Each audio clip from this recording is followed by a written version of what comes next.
জাহিলিয়াত হওয়ার পিছনে মৌলিক কিছু কারণ, অনেকগুলো জাহিলিয়াতের কারণ। তন্মধ্যে জাহিলিয়াতে 1 নম্বর কারণ হলো, যে কারণে ওই যুগকে জাহিলিয়াত বলা হয়, ওই যুগের মানুষদেরকে জাহিল বলা হয়। তন্মধ্যে প্রধান 1 নম্বর কারণ হলো ওই যুগের লোকেরা শিরক করত। বলেন কি করত? শিরক। এই শিরক করার কারণে মূলত ওই যুগকে জাহিলিয়াত বলা হয়। কি শিরক করত? ওই যুগের মানুষেরা মূর্তির পূজা করত, নানান ধরনের মূর্তির নামে তারা পূজা করত। মানুষদের বা নেতাদেরকে তারা মূর্তি বানায়া সেই নেতাদের সামনে তারা সিজদা দিত। এই উপস্থিতি মূর্তি বানায়া মূর্তির সামনে পূজা করা, এটা হচ্ছে চূড়ান্ত শিরক, যেটা মুশরিকরা করে থাকে। এই উপস্থিতি এখন বলেন, মুসলমান কখনো কি শিরক করতে পারে? মুসলমান শিরক করতে কি পারে? না।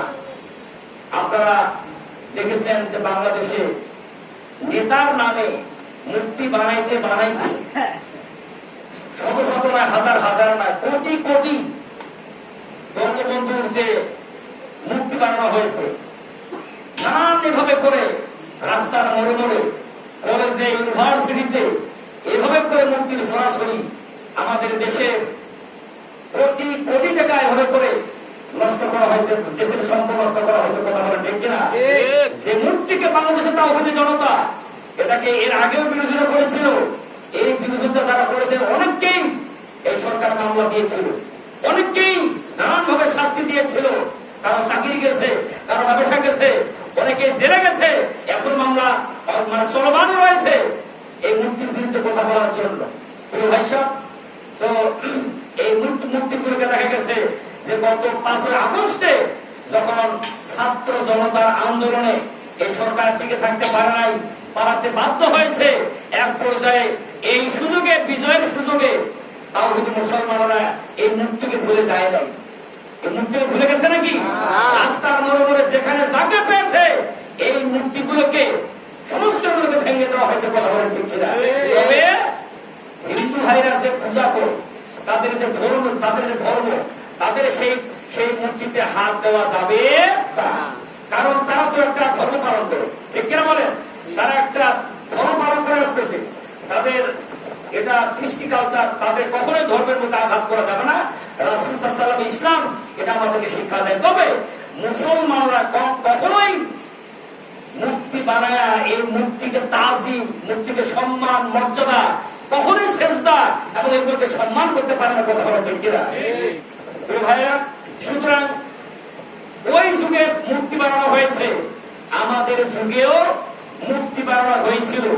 কাজে উদয় যেমন জাহিলিয়াত ছিল, আমাদের ছোট্ট আমাদের দেশটাকেও জাহিলিয়াত বানানো হয়েছিল। কথা বলা ঠিক কিনা? ভাইয়া, তো এরপরে আমাদের দেশের একটা সংস্কৃতি হচ্ছে যে হিন্দু ভাইরা যখন দুর্গা পূজা পালন করে, ঘনা করে, তারা পালন করবে, এটা স্বাভাবিক। তাদের এটা একটা ধর্মীয় সংস্কৃতি, ধর্মীয় তাদের একটা অনুষ্ঠান, তারা করবে এটা। কিন্তু যখন হিন্দু ভাইদের বা হিন্দুদের এরকম অনুষ্ঠান হয়, তখন সেখানে বরঞ্চ মুসলমানরা যায় কি যায় না? আচ্ছা, মুসলমান আপনাদেরকে দাওয়াত করা হয়েছে।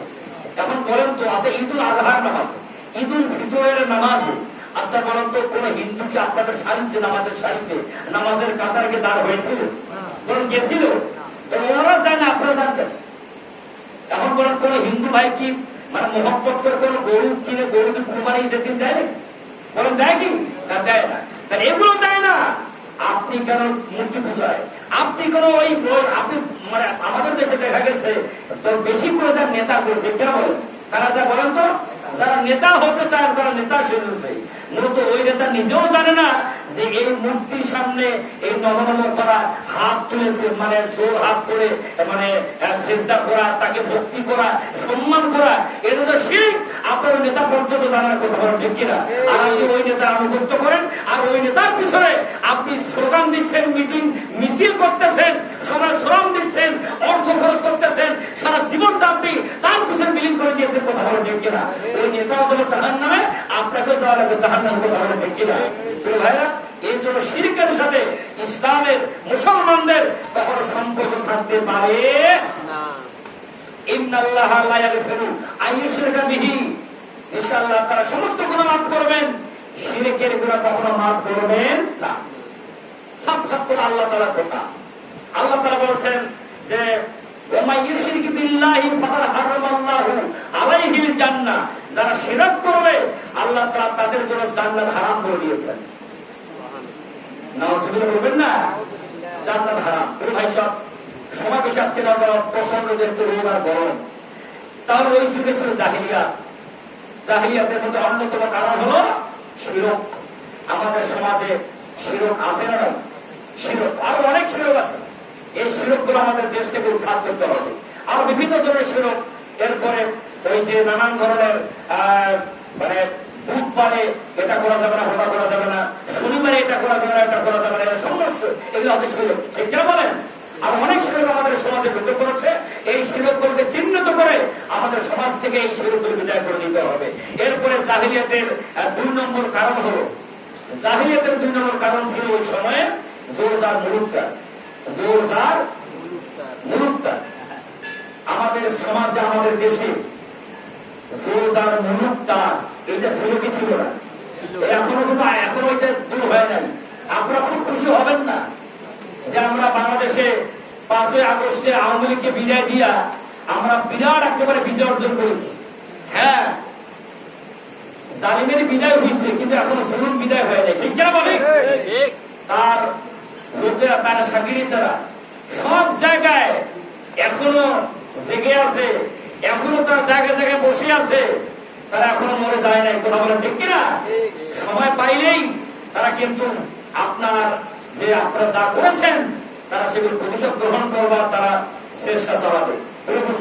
এই জন্য আমি বলতে চাই, আমি অনুরোধ করতে চাই যে জোরদার মুলুকদার তৎকালীন সময়ে আবু জেহেল জবরদখল করেছিল, জোর করে ক্ষমতা টিকিয়েছিল, একেবারে যখন যেটা ইচ্ছা করেছিল দখল করেছিল। অনুরূপ ভাবে এই জালিম শাসক আওয়ামী লীগ সরকার জোর করে দিনের ভোট রাতে করে অন করে জোর করে ক্ষমতা দখল করেছিল। কথা বলা ঠিক কিনা? জোরদার মুলুকদার। এটা আমাদের দেশে যে শুধু এটা একদম বিদায় হয়ে গেছে তা নয়, মূলত এখনো আমাদের সমাজে নানান ধরনের জুলুম জোর এখনো ধরনের আছে না নাই? আছে। এর জন্য তৎকালীন সময় আবু জেহেল মানুষের নানান ভাবে বিভিন্ন ভাবে মানে জায়গা দখল করেছিল, মানুষের আস্থা দখল করেছিল, বাড়ি দখল করেছিল, টাকা পয়সা লুটপাট করেছিল, মানুষকে নানা হয়রান করেছিল। এখন এগুলোর সাথে যারা জড়িত বলেন এগুলো জুলুম না? এগুলো জুলুম কিনা? এই জন্য আগামীতে আর কোন জুলুম দেখতে চাই না। ভাইরা, এরপরে জাহিলিয়াতের 3 নম্বর কারণ হলো ওই সময় কন্যা সন্তানদেরকে হত্যা করা হতো। বলে কি করা হতো? জীবন্ত হত্যা করা হতো। আল্লাহ তাআলা সে কথা বলেছেন, ওয়াইদা কুশিরা হাদরুম বিল উনসা যাল্লা ওয়াজহু মুসরাদান ওয়া হুম কাযীব। আল্লাহ তাআলা বলেন যখন মেয়ে সন্তান হতো তখন মেয়ের বাবা যারা তাদের চেহারা কালো হয়ে যেত, তারা একেবারে তাদের মন খারাপ হয়ে যেত, অসন্তুষ্ট হয়ে যেত। আমাদের সমাজে যদি একটা মেয়ে হয়েছে তো জাত হয়েছে, 2 নম্বর যদি মেয়েটা হয় তাহলে মন ভালো না খারাপ? অনেকেরই খারাপ। ঠিক কিনা বলেন? আরো যদি 3য় মতো 3 নম্বর মেয়ে যদি হয়েছে তাহলে তো আরো অবস্থা খারাপ। ঠিক কিনা বলেন? অবস্থা খুবই খারাপ। গালাগালি করে ওই মেয়েকে, ওই মহিলাকে, ওই মাকে যে এটা আছে আসলে কুলাঙ্গার বা এটা মেয়ের কোম্পানি, মানে নানান ধরনের গালাগালি, শারীরিক মানসিক টর্চার করে থাকে। কখনো এগুলো করা যাবে না। এটা জাহিলিয়াতি প্রথা। এরপর জাহিলিয়াতের আরো অন্যতম কারণ ছিল সুদ আর ঘুষ। আমাদের সমাজে সুদ আর ঘুষ আছে না? সুদ আর ঘুষ আছে না? কত ভাবছে যে ইসলাম যদি পৃথিবীতে কায়েম হয়ে যায়, আমাদের বাংলাদেশে কায়েম হয়ে যায়, তার শুধু ব্যাংকগুলো বোধহয় সিলেটের বিদায় হবে। এই বিদায় হবে? কখনোই না। আচ্ছা, বাংলাদেশে ইসলামী ব্যাংক আছে না? বলেন কেন? বাংলাদেশে ইসলামী ব্যাংক আছে না? এটাও মূলত বাংলাদেশ ব্যাংকের একটা আইন। বাংলাদেশ একটা ব্যাংকের একটা মানে একটা আইন দিয়ে চলে। তো ইসলামী ব্যাংকের আইনে চলে। তো কথা হলো, যদি বাংলাদেশে ইসলাম প্রতিষ্ঠিত হয়ে যায়, কায়েম হয়ে যায়, তাহলে ওই ইসলামী ব্যাংকের নিয়মে, ইসলামী ব্যাংকের আদলে সমস্ত ব্যাংকগুলোকে ব্যাংকিং ব্যবস্থা পরিণত করা হবে। ঠিক কিনা বলে? তাহলে হবে কি? সুদ বন্ধ হয়ে যাবে। আপনারা জানেন যে সারা বাংলাদেশে শুধু নয় গোটা পৃথিবীতে ইসলামী ব্যাংক সবচেয়ে বেশি মুনাফা অর্জন করেছে, বলেন সুবহানাল্লাহ। অ্যাওয়ার্ড পেয়েছে পুরস্কার অর্জন করে ইসলামী ব্যাংক, এত বেশি মুনাফা অর্জন করেছে ইসলামী ব্যাংকের তুলনায় কোন ব্যাংক আজ পর্যন্ত বেশি মুনাফা অর্জন করতে পারে নাই। সুতরাং ইসলাম যেখানে শান্তি আছে সেখানে যদি বাংলাদেশে ইসলাম কায়েম হয়ে যায়, ভয়ের কোনো কারণ নাই। এই ব্যাংকগুলোকে ইসলামাইজ করা হবে, ইসলামের নিয়মে এগুলো পরিণত করা হবে, বলেন সুবহানাল্লাহ। ভয়ের কোনো কারণ নেই। অনেক মতো ভয় করতে ইসলাম কায়েম হয়ে করতে দেয়, এগুলো সব কথা ভুলিয়ে দেওয়া হবে, ভেঙে দেওয়া হবে না, কখনোই হতে পারে না। উপস্থিতি এরপর আমাদের দেশে সুদ আছে না, বর্তমান সুদ বন্ধ হয়ে গেল। ঘুষ আছে না, ঘুষ আছে, ঘুষের সাথে যারা জড়িত এবং ঘুষ যারা দেয় এবং নেয় এবং এগুলোকে যে আজ করার প্রশ্রয় দেয়, তাদের সাথে আমাদের কোন সম্পর্ক, তাদেরকে চিনে রাখুন তারা কারা। সামান্য একটু বিচার করলেই, সামান্য একটা অভিযোগ নেতার হাতে আসলেই ওই নেতার কাছে 1 লাখ টাকা 2 লাখ টাকা কথা বলেন, ঠিক কিনা? এরকম নেতা আছে না নাই? সামান্য একটা কারণে, ও কারণে সামান্য কোন কারণে একটা কাজ মানুষকে উদ্ধার করে দেওয়া হবে, সামান্য একটা মানুষের উপকার করে দেওয়া হবে, সে উপকারের জন্য যে নেতা টাকা হাতিয়ে নেওয়ার চেষ্টা করে, এরা নেতা নয়, এরা মূলত ওরাই যারা জুলুম বাজ কথা বলে, ঠিক কিনা? আর মনে রাখবেন, যদি এটা চলতে থাকে, ওই যেই লাউ সেই করবে, যেই লাউ ওই সেই করবে, ঠিক কিনা বলে? আগামীতে যাতে কোনো জুলুম প্রতিষ্ঠিত না হয় সে ব্যাপারে মুসলমানদের খেয়াল করতে হবে। আমার কথা কি বুঝতে পেরেছেন ভাইরা? জাহিলিয়াতের অন্যতম কারণ, এরপর জাহিলিয়াতের অন্যতম কারণ হলো চিত্ত বিনোদনের মাধ্যমে ওই সময়ের লোকেরা মদ, এরপরে জুয়া, লটারি হাউসে এগুলো করতো, অশ্লীলতা, ব্যয় করা এগুলো তারা করতো, চুরি ডাকাতি মারামারি খুন খারাপি করতো, যাতে করে আগামী দিনে আমাদের সমাজে, আমাদের দেশে এইগুলো যাতে আর না হয়, এমন লোক চরিত্রহীন নেতা যাতে করে আমাদের দেশে ক্ষমতা আসতে না পারে, এজন্য মুসলমানদেরকে ঐক্যবদ্ধ হতে হবে, কথা বলে, ঠিক কিনা?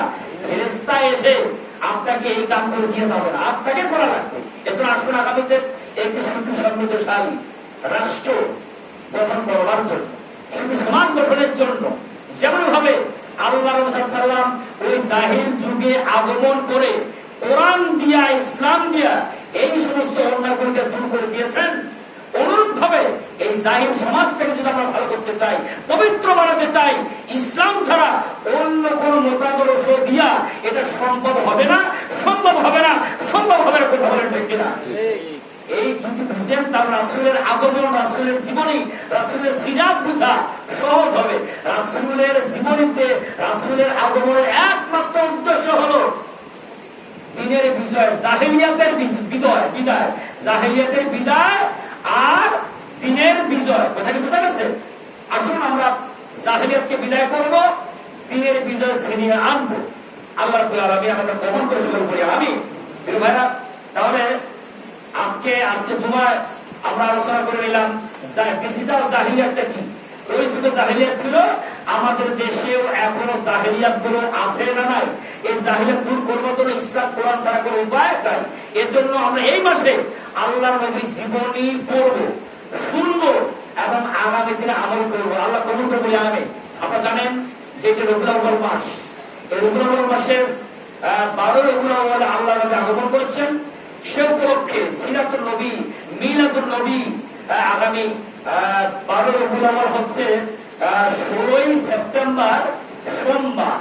এই জন্য আমরা আগামী সোমবার দীর্ঘত রাত সালাতুল ইশার পরে এই মসজিদে কোরআন হাদিস থেকে আমরা আলোচনা করব। আলোচনা শুনব, বিশ্বনবীর জীবন থেকে যতটুকু পারা যাবে আলোচনা করবো, আলোচনা শুনবো এবং আমল করবার চেষ্টা চালাবো। আল্লাহ রাব্বুল আলামিন আমাদের কবুল করে, আমিন। আপনারা সকলেই আগামী সোমবার 12